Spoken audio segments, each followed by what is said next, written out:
Y ahora tenemos, vamos a pasar a la segunda nota que tenemos en el día de hoy. En este caso es con Mariana Lucy, ¿sí? Mariana Lucy, según como dice su pequeña bio en revista Anfibia, porque también es autora por allí.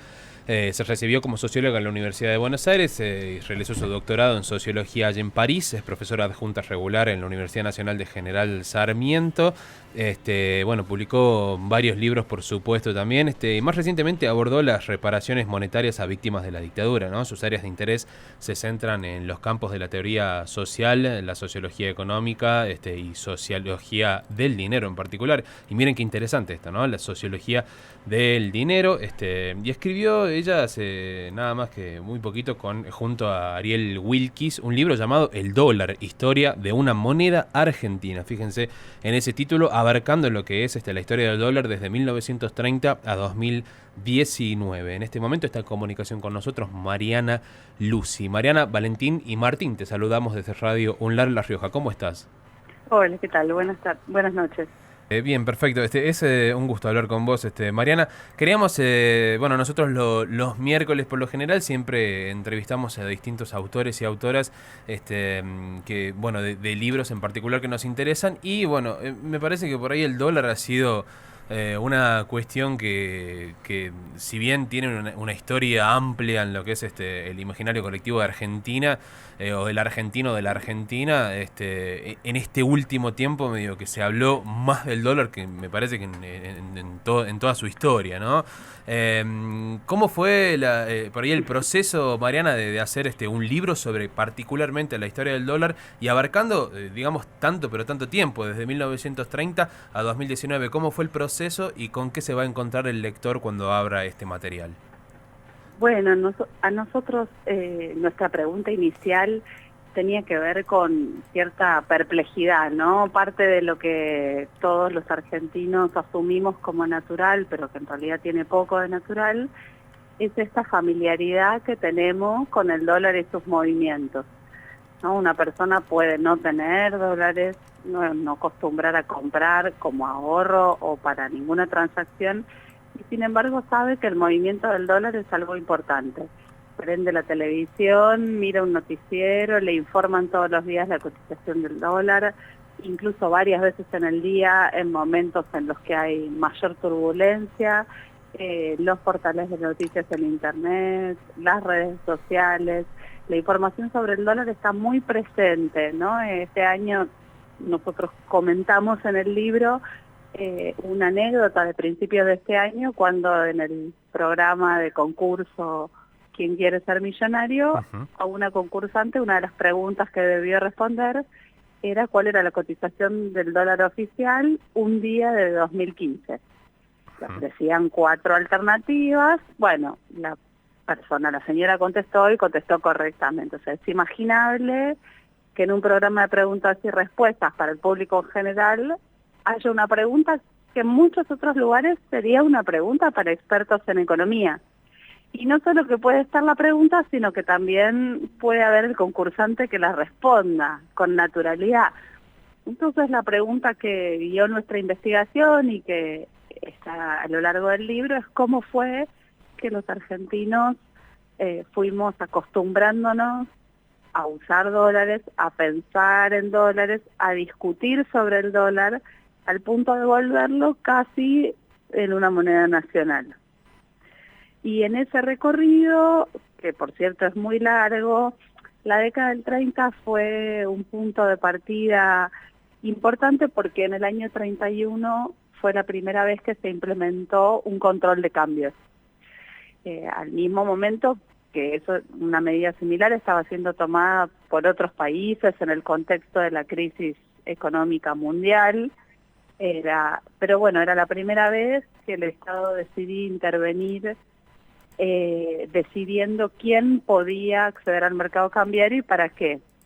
Y todavía el dólar no era el gran tema en discusión, pero sí empezaron a darse en ese momento, en ocasión de esas medidas, una serie de discusiones que nos vienen acompañando hasta hoy acerca de si es correcto o no que el Estado intervenga en la regulación del mercado cambiario, si el valor de la divisa está mantenido artificialmente alto o bajo, o es el valor adecuado, cosas que solemos discutir cíclicamente en la Argentina y que particularmente en los últimos meses discutimos bastante. Mariana Martín, te saluda, ¿cómo estás? Hola, ¿qué tal? Bien, Mariana, quería consultarte, bueno, vos hablabas ahí del momento en el cual se hace una apertura del dólar hacia la gente. Siempre nosotros poníamos a veces un monólogo de Tato Bores del año 62, Sí. donde él hace referencia al ritmo de vida que lleva la gente en cuanto a comprar, a vender.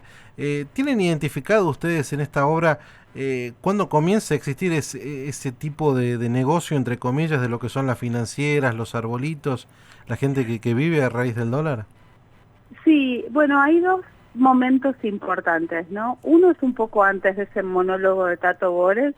Una de las cosas que nosotros descubrimos y contamos en el libro es que la gran devaluación que del gobierno de Frondizi a comienzos del año 59, cuando se implementa lo que en ese momento se llamó el Plan de Estabilización, un gran programa de reformas económicas, esa gran devaluación de enero del 59, que fue obviamente, fue no solo un salto importante en la cotización del dólar, sino un cambio en la regulación del mercado cambiario, una liberación parcial del mercado después de muchos años de regulación. Fue el primer momento en que la actualidad, la noticia sobre lo que pasaba en el dólar, llegó a ser un tema de discusión en la calle. Dejó de ser solamente algo que discutían o que trataban los economistas, los empresarios, las élites económicas, para hacer algo que estaba en boca de la gente de a pie. Y eso se notaba, por ejemplo, en la ciudad de Buenos Aires, en la gran cantidad de personas que acudían a las calles de la City a mirar las pizarras de las casas de cambio, a ver cómo cambiaba la cotización. A partir de ese momento y a lo largo de todos los años 60, que fueron años de gran inestabilidad económica, empieza a haber cada vez más un movimiento más importante en torno a las casas de cambio. Las casas de cambio oficiales y también en momentos de control cambiario del mercado paralelo, de lo que antes se llamaba la bolsa negra y ahora era menos tabú, era simplemente el mercado paralelo.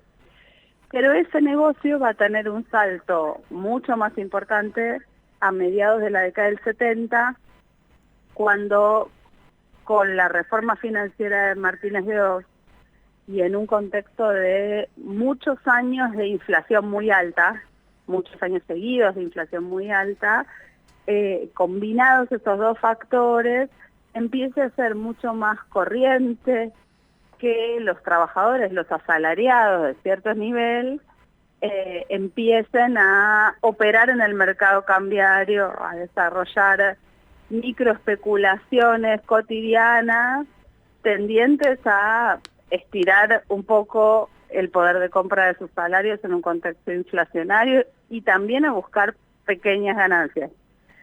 Entonces hay como esos dos momentos, ¿no? Uno podría decir que la década del 60 es una década en la cual el dólar va instalando progresivamente como un recurso posible y la década del 70 es el momento en que esto explota, por decirlo de un momento.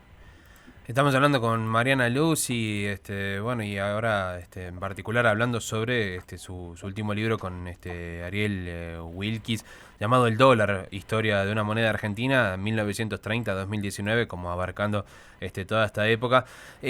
Mariana, ¿llegaron a una conclusión? Digo, pensándolo desde el lugar que vos sos socióloga, sos doctora en sociología, me imagino que abordás ese tema desde ese lugar.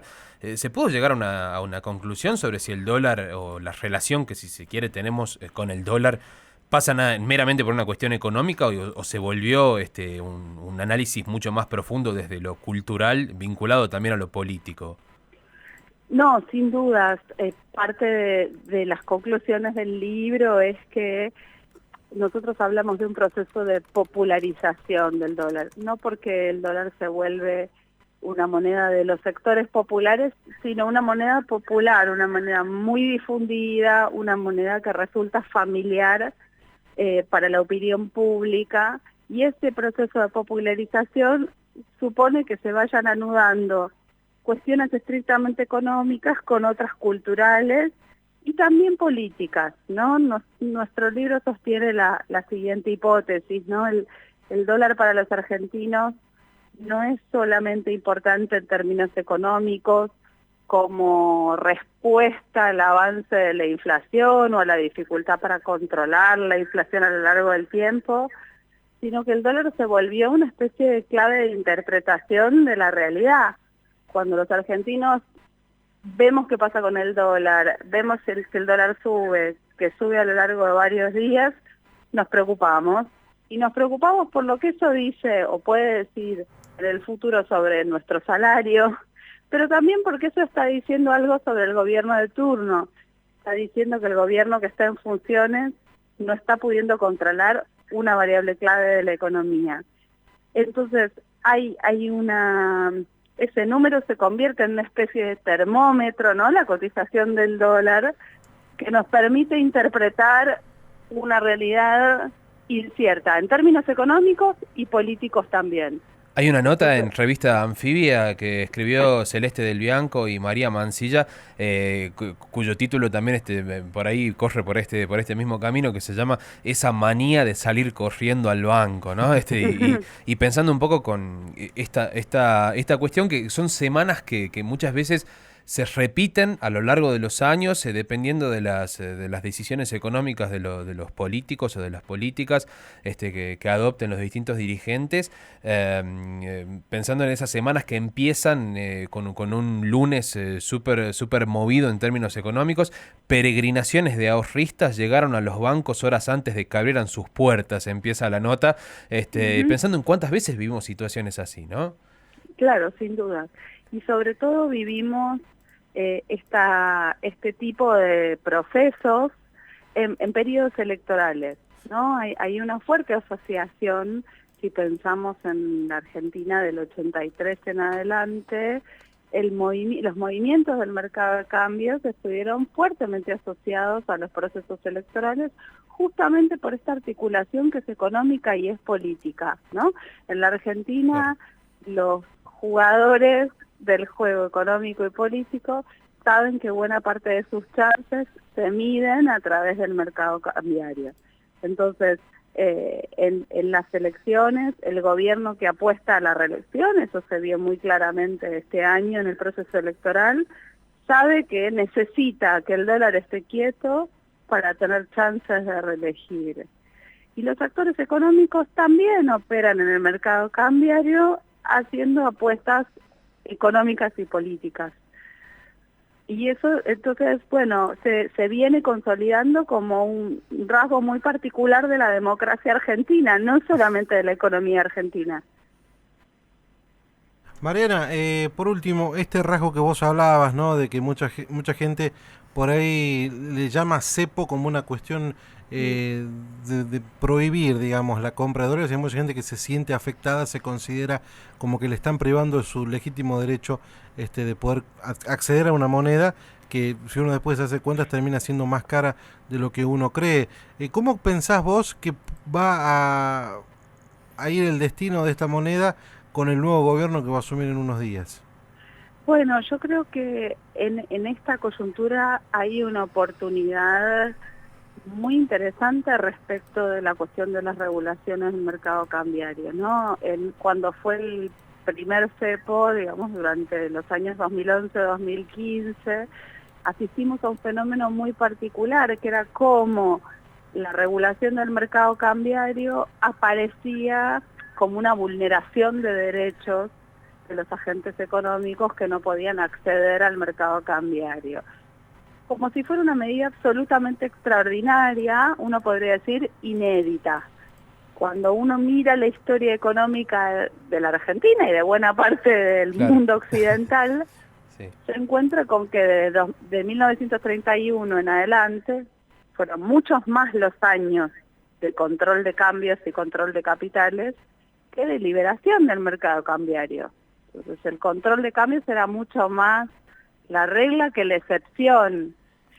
Y eso valía para gobiernos militares, democráticos, peronistas, no peronistas. Entonces yo creo que eso cambió radicalmente con la crisis de 2001, o sea, durante la convertibilidad, y después se vio muy claramente en la crisis, ¿no? Apareció como esta idea por primera vez de que podían expresarse reclamos de derechos en torno del dólar. El conflicto ahorrista tuvo mucho de eso en la crisis de 2001, y se volvió a reeditar con los cacerolazos de 2012, de 2014. Y el gobierno de Macri, si recordamos la campaña electoral de 2015, fue una campaña donde la discusión del cepo fue muy central. El gobierno que asumía diciendo lo primero que vamos a hacer es levantar el cepo. Y fue lo que hicieron. Porque iban a sobrar dólares, decía. Claro. Sin Iba a haber embargo, muchos 4 dólares. años después, están terminando el gobierno con un nuevo cepo que el propio gobierno tuvo que poner. Entonces, más allá de las consideraciones sobre el gobierno de Macri en particular, lo que es evidente es que hay algo de las características de la economía argentina que parece reclamar que el Estado tenga un rol activo en relación con el movimiento de capitales y el mercado de cambios. Entonces yo creo que hay una gran oportunidad para el próximo gobierno para plantear esa discusión en otros términos. Ya no es a un lado de la grieta hay cepo y del otro lado hay liberación. Mariana Lucy junto con Ariel Wilkis han escrito El dólar, historia de una moneda argentina, y la hemos tenido aquí charlando con nosotros. Muchas gracias, Mariana. Por fin se pudo dar la nota después de difonías y de viajes, así que ha sido un placer enorme para nosotros poder charlar contigo. Igualmente, muchas gracias por la comunicación. Hasta Un abrazo, siempre. Mariana. Bien, ahí estaba. Entonces cerramos un miércoles redondito.